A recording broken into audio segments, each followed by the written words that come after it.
Once upon a time, long, long ago and far, far away.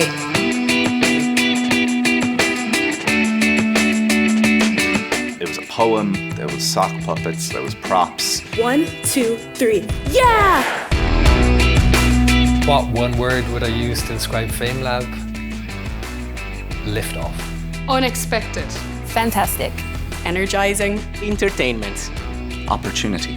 The sun will be shining, the angels are singing, and you'll just feel so happy. Science communication through FameLab got into my veins. FameLab invigorated my love for what I do. So I felt like I was able to grow myself. I was able to meet new people. I remember talking about the importance of stories an awful lot, and that was both really fun and also really important. Without FameLab, I don't know if I would have been ever as confident to put myself out there or be trained enough to do that. I'm Liz McBain. I'm the head of programme for the British Council in Ireland. FameLab was the first science for science programme that I was involved with. It's been described as pop idol for scientists. It's not quite as cruel. It first came here back in 2012 in some aspects. So we approached Science Gallery and we brought, I think it was 10 FameLab alumni, as they were then, from all different parts of Europe over to the Science Gallery to have like a showcase event. That went really, really well. And off the back of that then we thought, oh, why don't we give this a go in Ireland?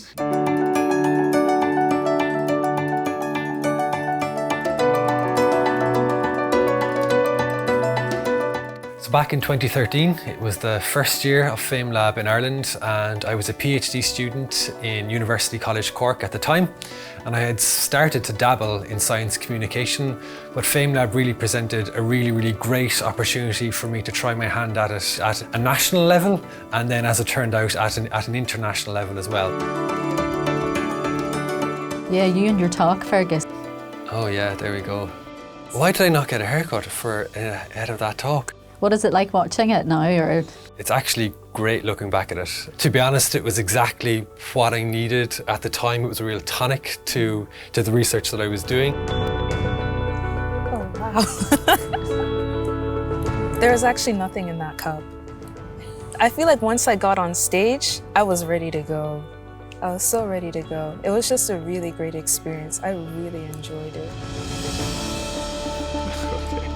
Oh, it's crazy how still I am. I was shaking every second before it. It's a lot of anxiety. But the second I stood up, it just fell. And I had a really, really lovely time actually getting to say my message. And I had like one joke and it landed. And it just gave me this huge high. I was like, yes! The weird thing is that all of the words kind of come back to me. I think I'd practiced it so many times that even a good few years on, kind of the memory is still there.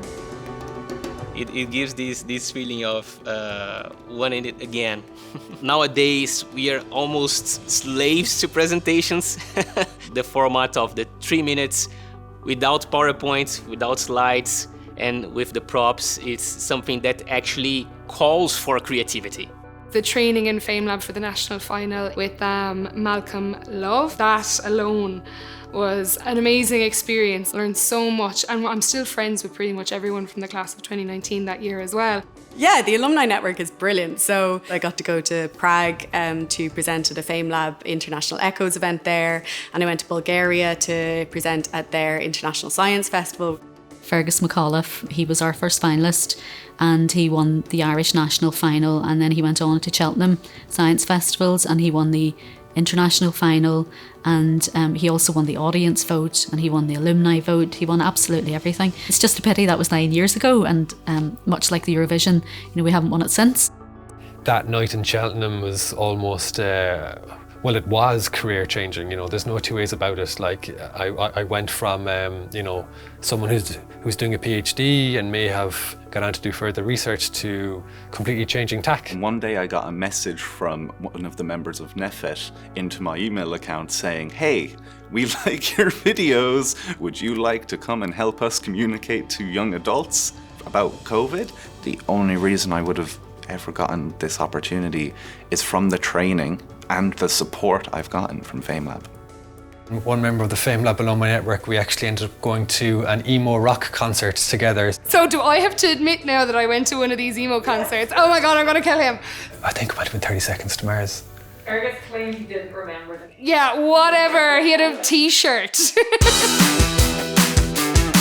So I think there are lots of things to be proud of. In any given year, we've 25 different partners.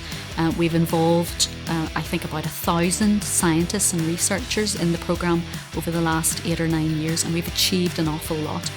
Now I think, early career researchers consider science communication as a kind of a facet of the job that's important in a way that when I was starting my PhD I wouldn't necessarily have thought about, and I think FameLab has contributed to that. The end of it does make me a little sad.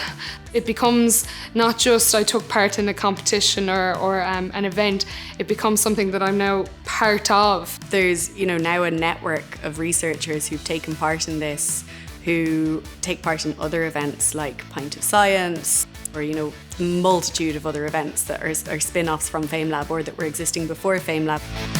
Because we've come through this science communication crash course, we are now involved in the next steps of science communication. I don't feel unsupported in any of my future endeavours within science communication. I think science communication in Ireland is in a brilliant place. I can only say after the whole experience that I am so grateful. To our funders, all our partners, all our participants, alumni, a huge thank to all of you. It's been absolutely wonderful working with you. It's been an amazing journey. Thank you so much. Thank you very much, FameLab, for a brilliant experience over all the years, and for everybody involved in organising it. It's been a real pleasure. Thanks, FameLab. Thank you, FameLab. Thanks, FameLab. Thanks, FameLab. My eyes watering now. Did you get that?